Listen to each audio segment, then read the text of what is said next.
Jangan lupa like, komen, dan subscribe channel YouTube TVRI Bengkulu dan nyalakan lonceng notifikasinya.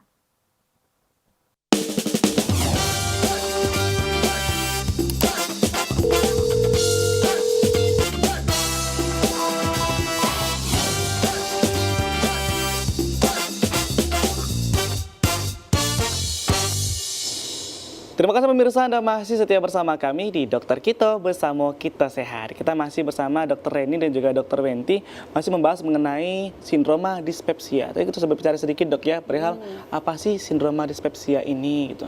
Dokter Wenti ini dok, kalau kita melihat untuk range usia, apakah ada range usia tertentu dok untuk pengidap penyakit ini? Oke, jadi kalau dispepsia itu sebenarnya sangat universal ya, sangat umum ya. Dia bisa menyerang berbagai kalangan usia. Tapi ada namanya alarm simptom yang biasanya akan lebih parah jika terjadi pada lansia atau usia di atas 60 tahun.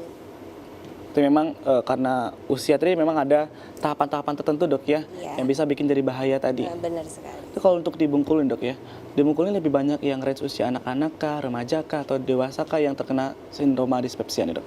Paling banyak sih sebenarnya dewasa, remaja ke dewasa deh gitu kan anak-anak kuliah, terus anak-anak sekolahan. Sebenarnya kan kalau kita ngomongin sindroma dispepsia ini berhubungan sama banyak faktor banget. Kebanyakan tuh karena pola makan yang nggak baik. Terus kan masyarakat Bengkulu tuh sangat hobi banget makan yang pedes-pedes ya, apalagi sekarang tuh lagi tenar seblak ya kak ya. Sumatera banget dok ya. Makin banyak akhirnya yang kena kasus sindrom dispepsia itu sendiri gitu. Tapi ternyata memang pola makan tadi sangat beresiko sekali dok ya terhadap penyakit ini. Kita bahas lagi dok, mungkin boleh? Oke, boleh. Dia kita lagi. Karena memang kita harus jaga pola makan dok ya. Benar banget. Apalagi belum makan seharian langsung makan pedas itu bahaya banget ya. Oke, klasifikasi tadi udah kita bahas ya. Nah, ini kan pembagian berdasarkan klinisnya ya. Nah, ketika dia nyatakan ada yang namanya tadi tuh dispepsia. Dispepsia itu kan kita belum diinvestigasi. Maksudnya kita belum melakukan pemeriksaan yang banyak nih. Belum melakukan endoskopi, belum melakukan tes-tes laboratorium darah, atau misalnya USG abdomen belum kita lakukan. Nah, kita bedakan atas dua nih. Dispepsia yang organik sama yang fungsional. Nah, dispepsia organik itu berarti kan adanya kerusakan di organnya ya. Salah satunya misal kita bahas nih adanya gastritis erosif. Nah, misal pada orang-orang dengan usia-usia tua, gastritis erosif itu kebanyakan terjadi karena adanya konsumsi obat-obatan nih, paling banyak. Konsumsi obat-obatan peredah nyeri. Nah, orang-orang di usia tua tuh kan kadang ngerasa nyeri-nyeri di lutut, jadi mereka konsumsi obat-obat peredah nyeri sembarangan tuh kan. Nah, konsumsian obat-obat peredah nyeri sembarangan itu efeknya bisa merusak lambung. Karena tadi efek dari obat itu dia larinya kedua nih. Dia bisa meredakan nyeri memang, tapi efek sampingnya dia akan menyebabkan terjadinya perdarahan di lambung.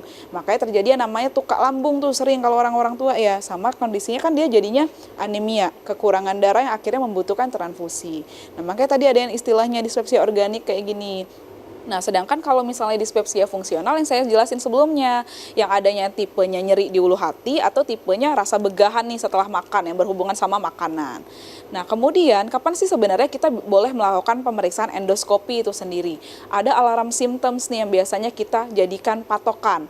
Yang pertama, ketika usianya di atas 55 tahun. Yang kedua, adanya perdarahan pada saluran cerna bagian atas. Jadi maksudnya apa aja nih? Misal pasien mengalami muntah hitam misalnya kan. Nah, itu berarti indikasi ini untuk dilakukan pemeriksaan endoskopi, atau adanya gangguan menelan yang progresif gitu kan, atau misalnya memang udah pernah nih menderita yang namanya tukak lambung, cuma harus didetek lagi nih kerusakannya udah sejauh mana, atau misalnya adanya riwayat keluarga dengan penyakit kanker, misalnya berhubungan nih kanker lambung gitu kan, atau berat badan yang turun dengan drastisnya, itu kan kita curiga-curiga ngarah ke CA kan. Nah, kemudian apalagi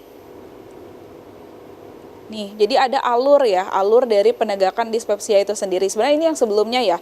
Jadi kan kalau misalnya di awal-awal kita belum menginvestigasi lebih lanjut, kita kan lihat dulu nih apakah terdapat tanda-tanda bahaya yang tadi tuh alarm simptomnya. Kalau misalnya nggak ada, kita coba sama terapi yang biasanya kita kasih ke pasien-pasien dengan kondisi asam lambung ini.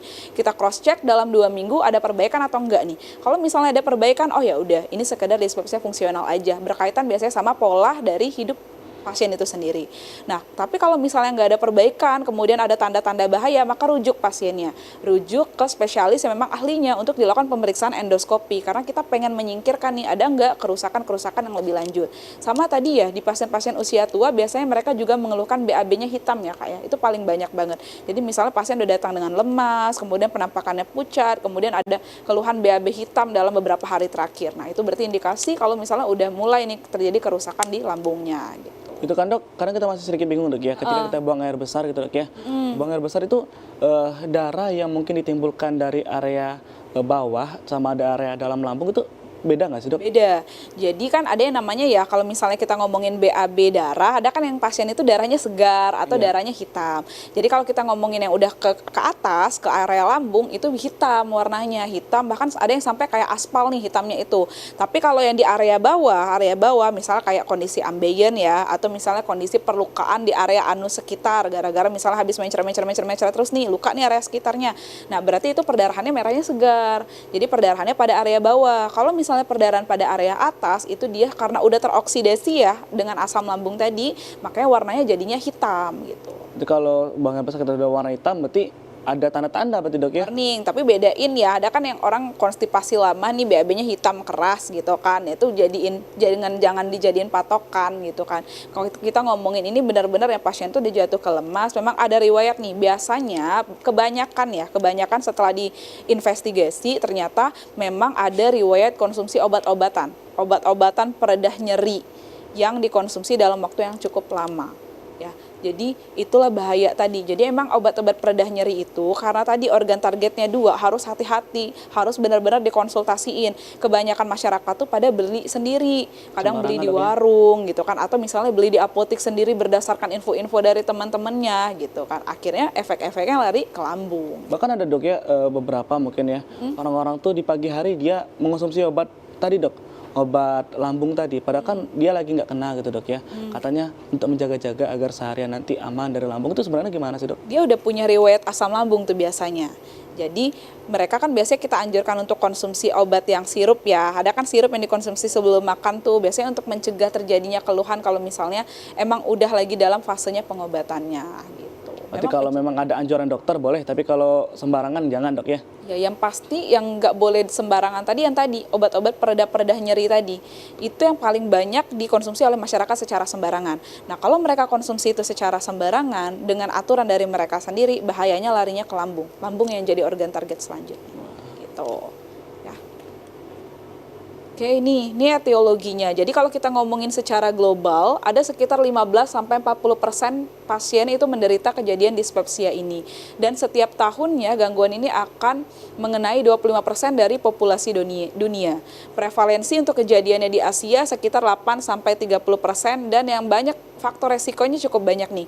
Gaya hidup modern ya, makan makanan berlemak, makan makanan pedas, asam, di luar kendali lah kan. Kebanyakan biasanya kita tuh selagi kita masih bisa, ibaratnya tuh kan selagi masih bisa nih lidah mentolerir, dia bakalan terus mengkonsumsi makanan yang pedas sampai batasan dia nggak sanggup lagi mentolerirnya. Padahal belum tentu, walaupun di lidah kita itu masih sanggup, lambung belum tentu kuat. Berarti jangan hanya sekedar, aduh aku masih kuat kok makan pedas ini, ternyata lambung nggak kuat dok ya? Belum tentu kuat, belum tentu dia. Akan bahas lagi dok ya mengenai sindroma dispepsia ini. Untuk pemirsa di rumah jangan sampai kelewatan satu segmen pun, karena ini memang sangat penting sekali tentunya. Kita akan hadir lagi setelah jeda pariwara berikut ini. Tetaplah bersama kami di Dokter Kito.